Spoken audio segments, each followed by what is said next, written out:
Mi ò, ó ga o, a kú bó ṣe lọ, a dẹ̀ kú bójú ọjọ́ ṣe rí. A kú ọ̀sán, ẹ kú àárọ̀, ẹ kú alẹ́, ẹ kú ìyálẹ́, ẹ kú gbogbo ibikíbi àti kò tẹ́ wà lọ́hùn-ún. Olúwa á bọ́ Ọlọ́run á dájú lórí wa. Àánú Ọlọ́run á péye. Ìfẹ́ Ọlọ́run á dúró, á wà ní ayé wa títí láéláé. Àmín. Wọ́n lólórí Elizabeth o. Ṣé o mọ̀ pé a gbọ́ pé ó ti repent, ó ti lọ bẹ kábíyèsí, ó ti bẹ Naomi. So Naomi náà dẹ̀ ti dáríjì.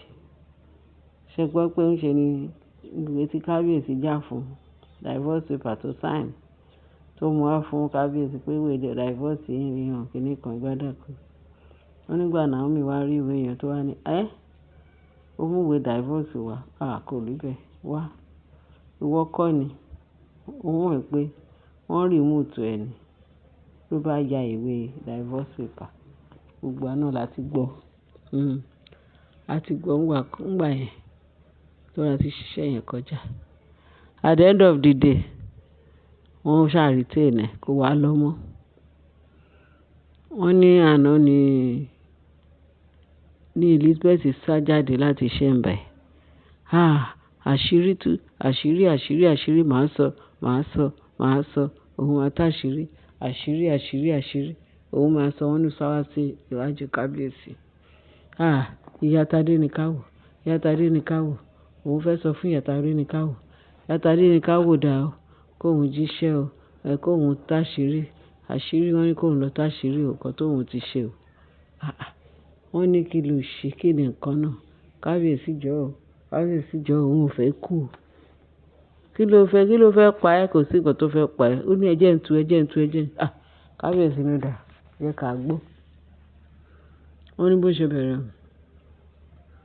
Ó ní nǹkan tóun ṣe, òun gbọ́dọ̀ sọ.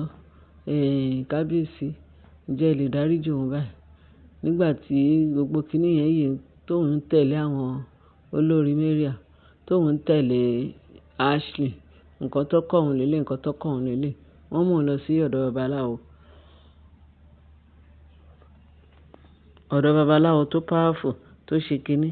Òun ti lọ deposit Tádé ní ká wò síbẹ̀. Orúkọ Tádé ní ká wò pé kán bá òun ṣe. Ní ṣe pé tí Tádé ní ká wò bó ṣe ń dàgbà, tó ọ̀tá Tádé ní ká wò iṣẹ́ ọmọ ọlọ́mọ.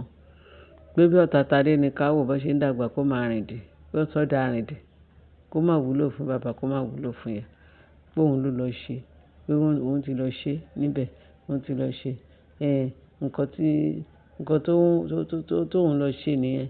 Dáríjì òun, kí kábíyèsí dáríjì òun torí òun ti lọ ṣe.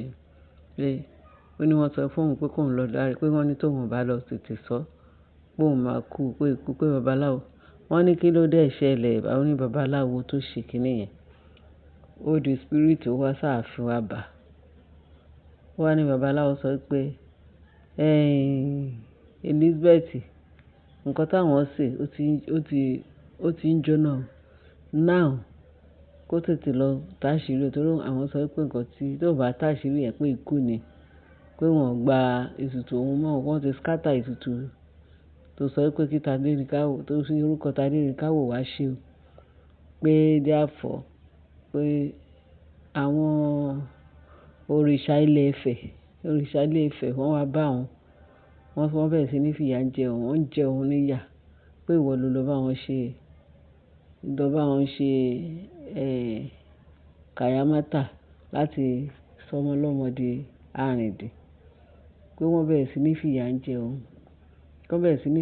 òun. Kan scatter pé kíní yẹn ti backfire. Pé therefore pé kí Elizabeth pé kóun tètè, pé òun wá sọ fún pé tó bá lọ tètè jẹ́wọ́, pé wọ́n ní kóun lọ jẹ́wọ́, pé kí Elizabeth lọ jẹ́wọ́ fún àwọn tó ní Tádé ní ká wò. Pé àìjẹ́bẹ̀ wọ́n máa pa kíákíá ni. Pé wọ́n máa pa ọ́, ó lọ jẹ́wọ́. So nǹkan tó fi appear wá bá olórí Elizabeth tó sọ fún Elizabeth pé kó tètè lọ jẹ́wọ́ tó bá jẹ́wọ́. Number one, tó bá jẹ́wọ́, òun náà free. Tó bá jẹ́wọ́, ìwọ náà free. Pé àìjẹ́wọ́ ẹ̀ á jẹ́ pé ikú yá jẹ̀sín lọ. àtòun àti babaláwo ikú ni o, pé kó tètè lọ jáwọ́. Wọ́n ní kí èèyàn bẹ̀rẹ̀ sí ní já kíní jẹ. Wọ́n ní bí babaláwo ṣe disappear nìyẹn. Wọ́n ní Elizabeth ló sọ gbogbo ẹ̀ pé bí babaláwo ṣe lọ. Pé nǹkan tó wọ́n ní kó òun jẹ́wọ́, tóun bá jẹ́wọ́ pé ikú ni. Kábíyèsí òun ò fẹ́ kú o, òun ò fẹ́ kú, wọ́n lòun máa kú. Òun á jẹ́wọ́, òun á jẹ́wọ́. Kábíyèsí ni ó dà bẹ̀rẹ̀ sí ní jẹ́, ló bá bẹ̀rẹ̀ sí ní sọ gbogbo ẹ̀. Wọ́n ní kábíyèsí wá lanu pé ìwọ nìkan náà ló ṣe eléyìí tán. Pé ṣé ẹni tí èèyàn fẹ́ fi sí ilẹ̀ láàfin lélẹ̀ ṣé ó ti ṣe nǹkan tó tó yìí. Wọ́n ní Naomi gan tó ti gbàdúrà fún. Nígbà Naomi gbọ́ gbogbo nǹkan tí Elizabeth ṣe, wọ́n ní tún ṣe ló sú Naomi. Torí ìgbà tó ti fa kíní yẹn ya, wọ́n ní Naomi wá kúnlẹ̀ pé kó gbàdúrà, wọ́n á gbàdúrà fún. Ó gbàdúrà fún níbi tí àdúrà dáríjì, àdúrà kíní pé kábíyèsí àti Naomi ti dáríjì o. Nígbà Naomi ní kó dáríjì pé kò mọ nǹkan tó ń ṣe, pé wọ́n rí mútu ẹ̀ ni. Bẹ̀tí nígbà tó tún wá di tẹ́lẹ̀ yìí ń sìn, wọ́n ní ìṣẹ̀lẹ̀ ni wọ́n wá wọ̀. Wọ́n ní kábíyèsí ní tí kábíyèsí bá máa fi ilẹ̀ láàfin, ó máa le díẹ̀ o. Kábíyèsí ní ó ṣe léyìí tán, ọmọ tòun ó fẹ́ sọ̀dà rẹ̀.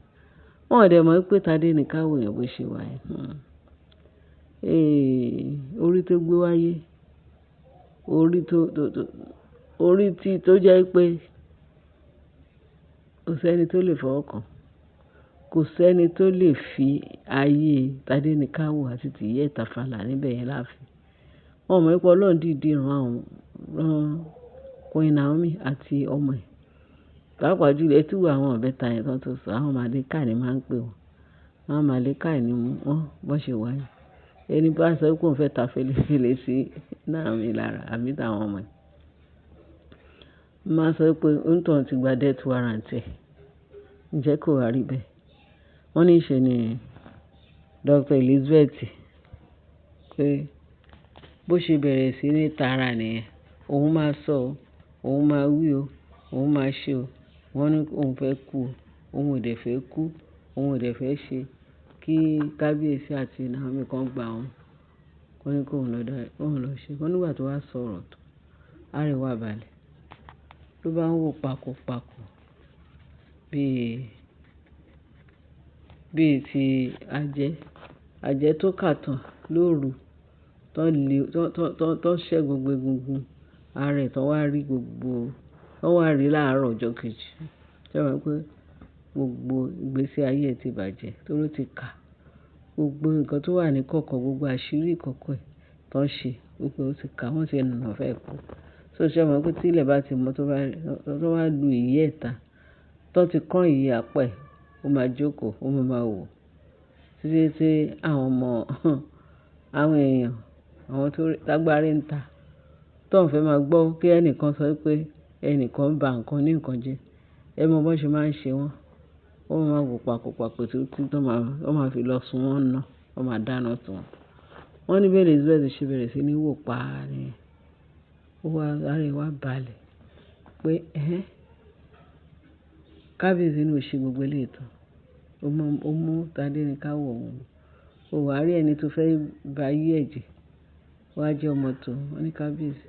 Ó sì ń olúkálùkù wọn.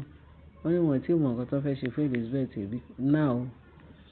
Tó fẹ́ ṣe fún Elizabeth sí wọn tí mọ̀. Ohun mo ṣàní kí n sáré wá sọ fún wa. Ẹ tún máa gbọ́ gbogbo àwọn nǹkan tí Elizabeth ṣe. Kí ló tún fẹ́ ṣe? Kí ni ó tún fẹ́ sọ ní kọ̀kọ̀? Ṣé ó tún fẹ́ fi pamọ́ ju gbogbo eléyìí tó ti ṣe yìí lọ? Ẹ̀yin èèyàn wa. Mo ní kí n sáré wá bá ṣí àtẹ̀wá like kékeré bá fi tó kú sí comment section. Ẹ mọ̀ pé èèyàn ṣòro orí dẹ̀ níwọ̀n. Ẹ ṣé gan bẹ́ẹ̀ ṣe ń tẹ́tí sí wa ẹ̀yin èèyàn. Láyọ̀ o.